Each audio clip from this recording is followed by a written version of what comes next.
నాకు ఇంకొక 2 ప్రశ్నలు ఉన్నాయండి సినిమాకి సంబంధించి. ఒకటి ఒక ప్రశ్న ఏంటంటే, అందులో చిన్నపిల్లల్ని హాస్టేజ్ కింద పెట్టుకోవడము అనేది చూపిస్తారు. ఒక తీసుకెళ్ళిపోయి యువరాజులు అయిపోయే వాడిని భవిష్యత్తులో చిన్నపిల్లల్ని దాచిపెట్టుకొని అది క్రూయల్టీ కింద చూపిస్తారు. దాని గురించి అసలు హిస్టారికల్ రెలవెన్స్ ఏంటి, ఆ పద్ధతి ఉండేదా అనేది. రెండో ప్రశ్న ఇది అయ్యాక అడుగుతాను. అర్థశాస్త్రాల్లో this system is called PratiGraahi. PratiGraahi. The PratiGraahi system is like, I mean, whenever you have a Samantaraja, Samantaraja unnadu anukondi, vaadi మీద కంట్రోల్ ఎలా వస్తుంది అంటే, you take hostages from there. This was followed across, not only in India, because across, I mean, even Japanese samurai cultures, it was done in China, it was done even in most of the Central Asian Romans kuda. Even Shivaji కొడుకులను కూడా ఔరంగజేబు తీసుకెళ్లి పెట్టుకున్నాడని చెప్పి అంటారు. అది అనేది జరుగుతూ ఉంటుంది. అలాగే టిప్పు సుల్తాన్ పిల్లల్ని బ్రిటిష్ వాళ్ళు తీసుకెళ్లి పెట్టుకున్నారు అంటారు. సో తీసుకెళ్లి పెట్టుకోవడం అనేది పెద్ద విలనిటీ ఏం కాదు, అంతేనా? చాలా మంది. One more thing, this was done it was also seen in a very positive light in certain episodes. Like Satavahanas, and similarly the Philip of Macedonia, when that is Alexander's father, and a couple of other kings in Egypt and others, they also used this as a tool to create a large source of future administrators. What they did was, these chiefdoms, from various chiefdoms, they have taken the children. We have this system in India in those days, is called HumAura system. Rajakumaras, Kumara Matyas.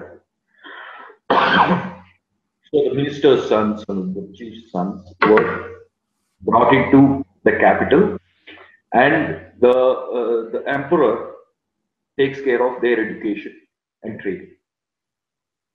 And probably the best among them is given a particular responsibility once they grow up. And Shalivahana probably was the initiator of this system. So ayana modal bettaru. Okay. So if you look at it, that is a very positive thing to happen. Consolidating the 30 kingdoms into one by taking the hostages and putting them in one academy of education. Okay. So that's one way of enforcing the law in a way. వాళ్ళందరూ లాయల్టీని ఒకటి assure చేయడము, తర్వాత ఈయన way of ruling control కూడా. వీళ్ళందరూ దీనికి loyal గా ఉంటారు కాబట్టి నెక్స్ట్ జనరేషన్ కూడా ఇతనికి లాయల్టీ ఉంటుంది. నెక్స్ట్ క్వశ్చన్ ఇంకో ప్రశ్న ఏంటంటే, సాయి గారు ఇప్పుడు సినిమా యుద్ధం మీద తీశారు. మొత్తం యుద్ధం మీద తీస్తున్నప్పుడు మామూలుగా రాజు అన్నంగానే మంత్రివర్యులు, తర్వాత సేనాధిపతి, అశ్వదళము, ఏనుగుల బలము, ఇలా అన్ని రకాలు ఉండాలి. కానీ సినిమాలో ప్రధానంగా అశ్వబలం చూపిస్తారు అండ్ ఇతని యుద్ధం చేస్తున్నట్టు చూపిస్తారు. చోట్ల నా హీరోయిజం కోసం అయిండొచ్చు బహుశా, కానీ అది ఎంతవరకు నిజం అంటారు? నిజంగా ఆ రోజుల్లో సేనాధిపతులు ఉండి ముందు వాళ్ళు యుద్ధం చేసేవాళ్ళ, స్ట్రాటజీ వేదంగా రాజు వెనకాలను నడిపించే వాళ్ళ, అదేంటి? When you are talking about and narrating a story, Udayagiri, the Battle of Udayagiri, which is talked about by various sources, as well as Peddanagoda dani gurinchi rasaru. Krishnadevaraya goes and captures, goes with a small group of 20 cavalry men. Single-handedly captures it. And captures Udayagiri. So these are to kind of elevate the heroics of a historical character. This is always done.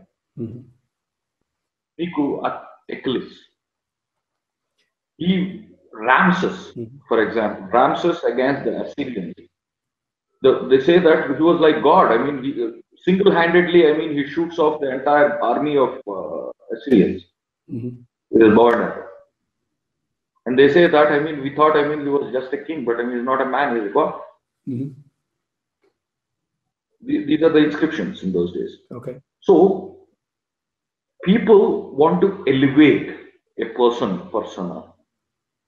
So that, I mean, you will have to be there right in the front. And heroics by the hero are expected by the Telugu audience also. So there is absolutely no, I mean, I did not feel, you know, it never jarred to me. I mean, I was watching a movie.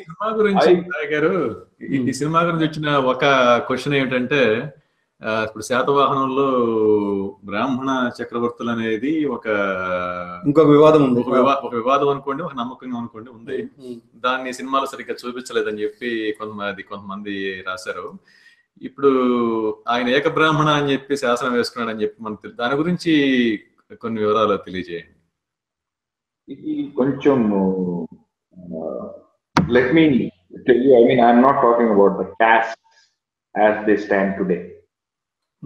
Now, the thing is, he is not only the EkaBrahmana, he also was the one who protected Varnashrama Dharma in the same inscription. That means Varna Sankram Jarakunda Kapadanu and Guru Jepunda. Now, what is this Varna Sankram? Manu Smriti, which I mean, any Marxist historian would look at it as something which is very, very bad and things like that. Manusmriti says that new castes came into existence because of Varna Sankara, because of the Sankara between two Varnas, or falling of one Varna to the thing. That is, I mean, the fellow who is in this particular Varna is not doing his job, he is doing somebody else's job. Now, we are talking about a period when Manusmriti was still being written. The Shatavahana period. Most probably it was written around Shatavahana period. Now, here, you're talking about an elitist point of view. The Marxist point of view of history is, I mean, everything happened because of all the historical processes are due to the struggle between classes. That is an exclusive province. I mean, there is no other reason for any change, social change. Now, let us say that there could be possible other reasons for social change. Now, here, I am talking about a particular town, city-state. The biggest hurdle for any empire building was these cities, independent cities, isolated cities. The biggest struggle that Alexander had to go through was to defeat Greek cities. First, only then, I mean, he can build an empire. So a city is what? A city is an economic entity. It's an urban entity dependent on a particular production or a particular, I mean, look at it as a company. A Detroit is an automobile city. So there is a textile city, there is a leather worker city, there was a Lohakara city, there was something like that. So now what happens is the entrepreneur could have been anybody. It could be a Vaishya or it could have been a family.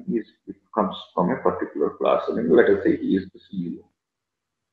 Then you have some middle level functionaries, and then you have bottom functionaries, and then, I mean, you have others who are dependent on that particular city life.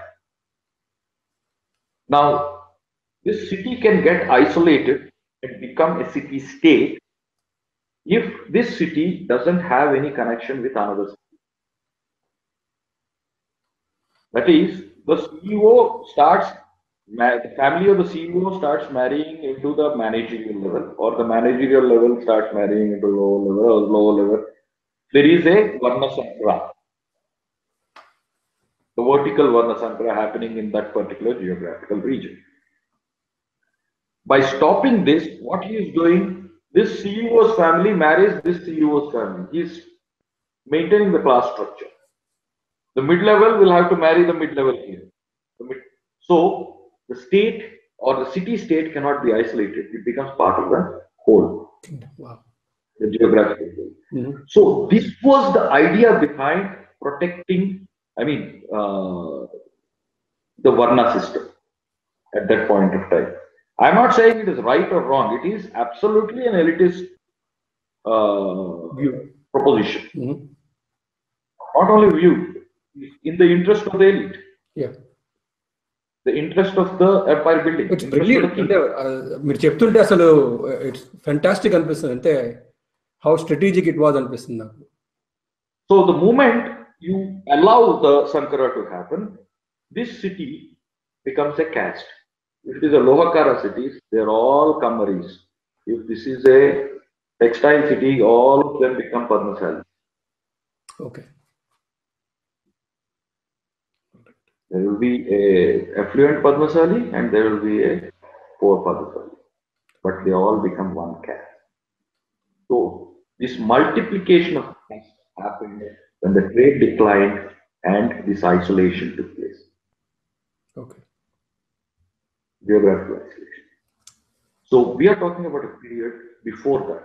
So at that time, if he called himself EkaBrahmanudaa, he is not calling himself as a brahmin by caste, but he was calling himself as a representative of 85% of the population who are Halikas and Golikas living in the villages, who have got nothing to do with the urban religion, but they followed a religion or a belief system which is Puranic or Brahmin. Gotcha. బాగుంది, మంచి సమాధానం దానికి. సమాధానం. పైగా ఇప్పుడున్న కుల వ్యవస్థను తీసుకెళ్లి అప్పుడు వాళ్ళకి ఆపాదించడం కూడా అంత తేలికైన విషయం కాదు. తేలిక కూడా కాదు, అవివేకం కూడా అవుతుంది. కరెక్టా కాదా అనేది పక్కన పెడితే, అంటే మనం చేయటం అనేది దానికి మనం చెప్పలేము. అంటే ఆ రోజున మన ఆధారాలను బట్టి వాళ్ళు నిజంగా వాళ్ళ జీనియాలజీస్ ఎలా ఉన్నాయి, ఎక్కడి నుంచి ఊరికే పేరు మ్యాచ్ అయింది కదా అని దానికి ఆపాదించకూడదు. చాలా చక్కటి సమాధానం అండి. మనకి సినిమాకి సంబంధించి అక్కడ జనాల్లో రేకెత్తించిన ప్రశ్నలకి మంచి సమాధానాలు ఇచ్చారు మీరు. ఇంకొకటి, ఇప్పుడు ముఖ్యంగా ఈ సినిమా విజయవంతం అవడం వల్ల తెలుగు చరిత్రకు సంబంధించిన, ఆంధ్ర చరిత్రకు సంబంధించినంత వరకు ఎంత ఉపయోగం అంటారు మీ ఉద్దేశంలో? ఐఎమ్ వెరీ అంతేనా? I am very happy. As a historian, if I try to tell the historical listing facts to my children or my wife, I mean, she may say, "Hey, not interested," or the kid say, "Dad, don't bore me." But because of the movie, everybody wants to talk about it, and then I have got a lot of things to say. It's a good outlet for all historians. Historians must be very, very happy. That's one. ఒక సంవత్సరం రోజుల నుంచి మీతో మాట్లాడదాం అనుకున్న వాళ్ళము మాట్లాడుకోకుండా కేవలం ఈ సినిమా వచ్చింది, అది ట్రిగర్ లాగా పనిచేసింది. మంచి క్యాటలిస్ట్ ఇది మాత్రం. Second thing is, the filmmakers made it a success. Success will have children. ఎవరో చూడకపోతే నిజంగానే అది అంటే చాలా తెలివిగా మార్కెట్ చేయడంలో కానీ, బ్రాండింగ్ చేయడంలో కానీ, ఇప్పుడున్న రాష్ట్ర పరిస్థితులను కూడా గమనించుకొని ఆంధ్ర శబ్దం కావాలని ఎక్కువ వాడకుండా తెలుగు ప్రైడ్కి దాన్ని లింక్ పెట్టి బ్రహ్మాండంగా మార్కెట్ చేయడంలో కానీ, ఆ ఇమేజ్ని పోర్ట్రే చేయడంలో కానీ, తెలుగు వాళ్ళ గర్వాన్ని, తెలుగు వాళ్ళ ఆత్మవిశ్వాసాన్ని మళ్ళీ మనకు అది అవన్నీ కనెక్ట్ చేయడంలో చాలా సక్సెస్ఫుల్ అని నాకు అనిపిస్తుంది.